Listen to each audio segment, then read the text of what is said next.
Hello aspirants.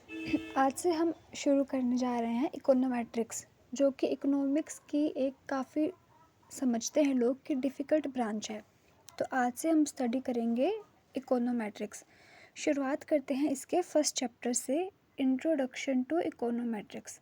तो econometrics होती क्या है?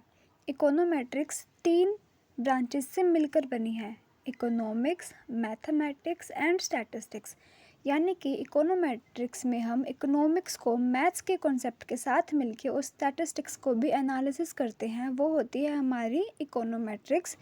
इसकी डेफिनेशन की अगर बात करें तो econometrics is the application of statistical and mathematical method to economic data for the purpose of giving empirical content to economic relationship. ये डेफिनेशन काफ़ी इम्पोर्टेंट हो जाएगी। Econometrics is the application of statistical and mathematical method to economic data for the purpose of giving imperial content to economic relationship। statistics से हम data collect करते हैं और उस पर मैथमेटिकल कुछ रूल अप्लाई करके हम एक इन्फॉर्मेटिव जब इंफॉर्मेशन देते हैं तो उसमें हमें इकोनोमेट्रिक्स का यूज़ करना होता है।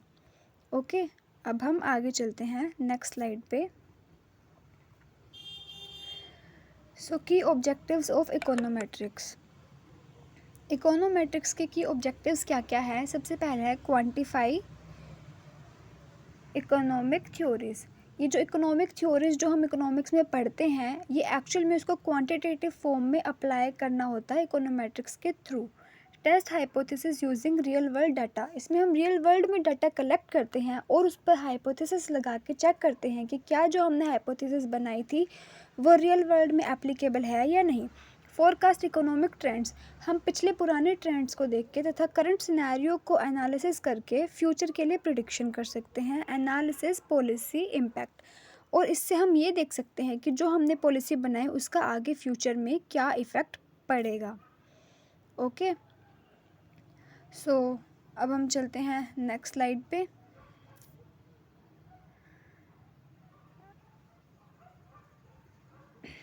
तो हमारी नेक्स्ट स्लाइड है टाइप्स ऑफ इकोनोमेट्रिक्स। इकोनोमेट्रिक्स की मेनली 2 टाइप्स होती है: theoretical economics and applied economics. Theoretical economics में हम फोकस करते हैं on developing new statistical methods और इम्प्रूविंग एग्जिस्टिंग वंस। थियोरेटिकल में हम बेसिकली थ्योरी पढ़ते हैं, कुछ स्टैटिस्टिकल मेथड को या तो न्यू मेथड डेवलप करते हैं या पहले वाले में कुछ इम्प्रूव करते हैं। जबकि अप्लाइड इकोनोमेट्रिक्स जो होती है उसमें हमें एक्चुअल में जो इकोनोमेट्रिक्स का मेथड है उसको रियल वर्ल्ड के में अप्लाई करके टू सॉल्व प्रैक्टिकल प्रॉब्लम्स को सॉल्व करना होता है। तो अगली स्लाइड है हमारी, ये सबसे मेन है स्टेप्स इन इकोनोमेट्रिक स्टडीज़। कि अब हमने पढ़ लिया इकोनोमेट्रिक्स होती क्या है, अब हम बात करेंगे इसके स्टडीज़ में क्या क्या स्टेप हमें अप्लाई करने होते हैं। सबसे पहला स्टेप आता है स्पेसिफाई द इकोनॉमिक मॉडल। अब इस चीज़ को ध्यान से समझिए, हमें किसी भी टॉपिक की अगर स्टडी करनी है तो पहले हमें उसका एक थ्योरेटिकल मॉडल बनाना होगा। फॉर एग्जांपल हम स्टडी कर रहे हैं कंजम्पशन और इनकम के रिलेशनशिप की, तो इस मॉडल के अकॉर्डिंग हमारी क्या मॉडल बनेगा? Consumption is a function of income.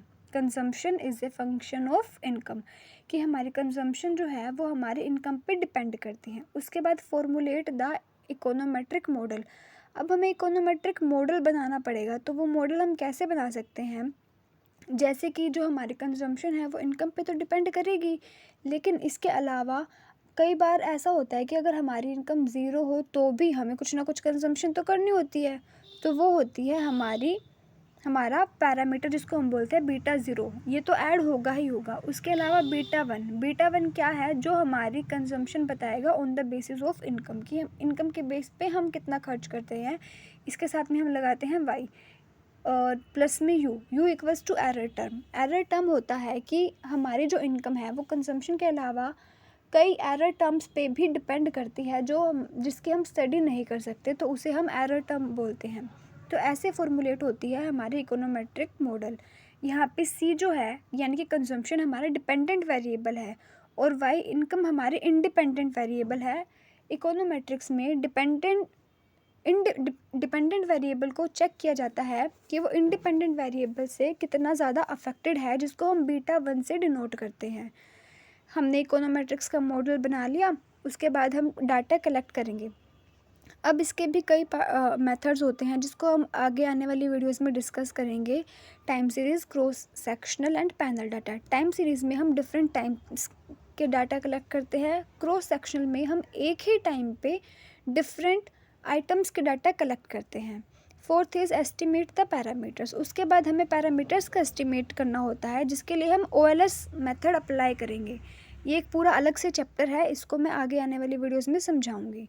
उसके बाद हमें हाइपोथेसिस चेक करनी होती है एंड देन लास्ट में आता है हमारा फोरकास्ट एंड प्रिडिक्ट। तो लास्ट स्टेप में हम ये देखते हैं कि एक्चुअल में जो हमने हाइपोथेसिस बनाई थी, क्या वो सच में एप्लीकेबल है या नहीं है। तो ये था basic of econometrics. I hope आपको इसका बेसिक क्लियर हो गया होगा।